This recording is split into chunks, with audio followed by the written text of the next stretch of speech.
السلام عليكم. لا تنسوا الاعجاب بالفيديو والاشتراك في القناة تشجيعا لنا لنستمر بنشر المزيد ان شاء الله. معكم وبالتأكيد لناحية الأسرة ميشيل ديلغادو لعب الكرة، الاستحواذ والضغط العالي، المحاولة ماريكا جميلة، حلوة الكرة الأولى، الأول عن طريق 2-2. هنالك بارك، المحاولة تصل لبول نمور جدا، المحاولة بالراس، الله.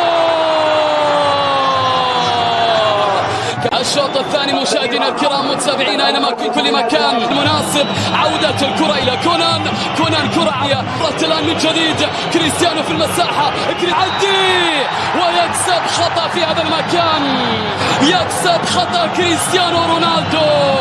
المحاولة الماضية شوف في صالح النصر، علي لتصويبه الى 34 تاليسكا، الله يا اندرسون، يا على الأناكوندا النصراوية أندرسكا، بندقية النصر كانت على وشك الانطلاق، العقيد يستأسد في مرمى النار. نشوف الآن ونتابع خطأ لرحل الهلال، خطأ لجوستاف كاريو، يرسل كرة أمامية إلى خارج، حاول بلمسة مستمرة موجودة، جيسلان كونان يعطيه ميشائيل، يتقدم ميشائيل، يعدي ميشائيل والكرة إلى ركلة جزاء، ركلة جزاء الهلال، ركلة جزاء يا للزعيم من القصير من النمس، ميشائيل ديلغادو الذي توغل وبالتالي سببوا بركلة جزاء ثانية للهلال.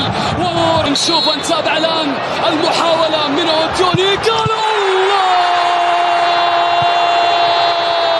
للزعيم كبرياء، لشخصية للهلال كلمة حتى لا ينكسر الزعيم، لا ينكسر. كريستيانو رونالدو إلى صليهم إلى وجود صافرة، وخطأ بإشارة من جانب حكم اللقاء. صافرة إذن وخطأ في اللقطة الماضية إلى تاليسكا لكنها تتخلص، تعود لويس وللدون، يمشي كرة على اليسار، ينقل اتجاه كرة عرضية ولكن الكرة سهلة أبعدت من جانج هيونسو. الهلال يلعب بثبات، يبي تركيز جمية، المحاولة سلطان الغنام يلعب بكل صراحة.